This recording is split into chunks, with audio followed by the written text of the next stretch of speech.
Companies Act, Section 167, Vacation of Office of Director.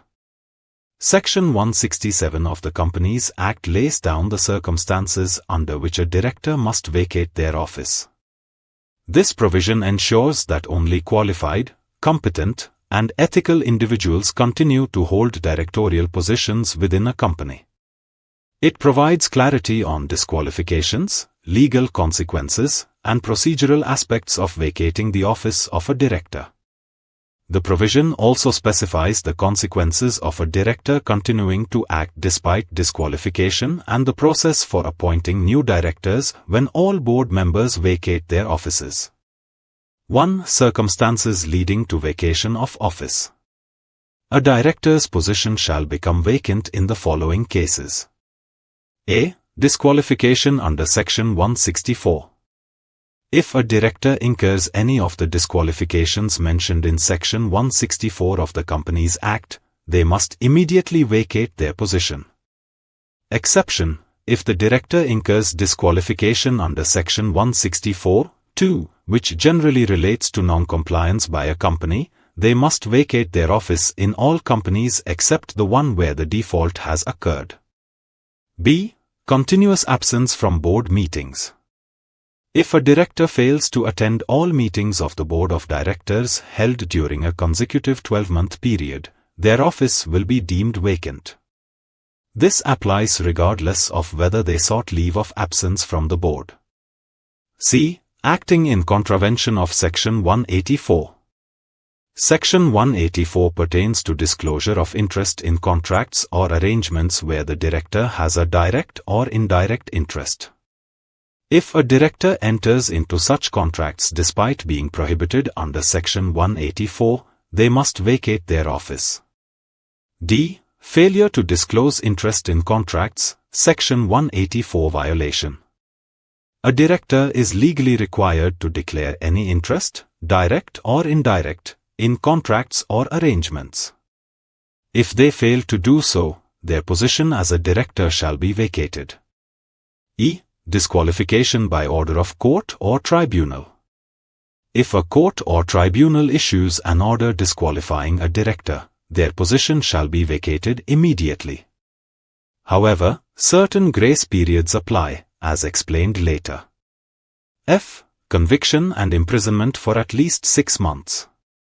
If a director is convicted of any offense, whether involving moral turpitude or not, and is sentenced to at least 6 months of imprisonment, they must vacate their office.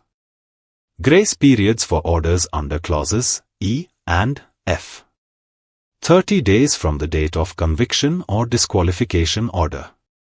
If the director appeals within 30 days, they can retain the position until 7 days after the appeal is disposed of.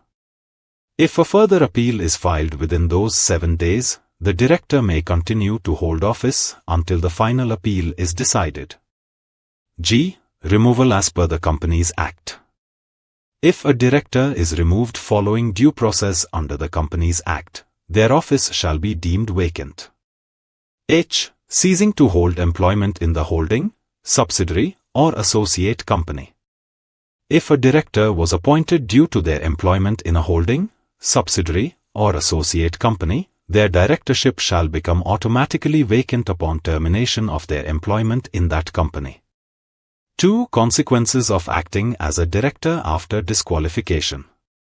If an individual continues to function as a director despite knowing that their position has become vacant due to any of the above reasons, they will be subject to penalties.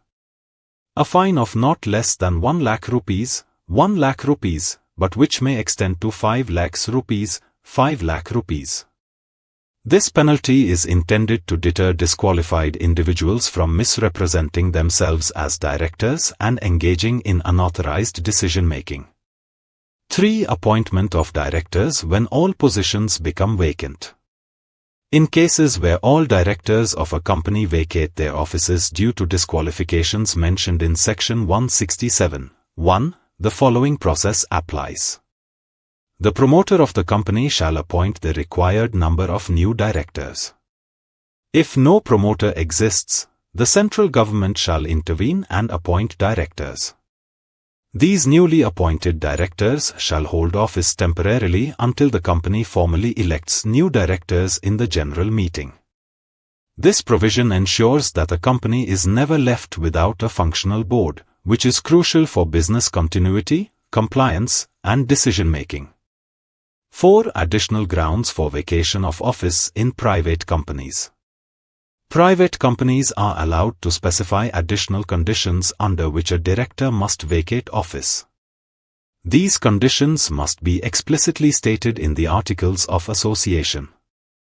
This allows private companies greater flexibility in governance while still ensuring compliance with the mandatory provisions of Section 167.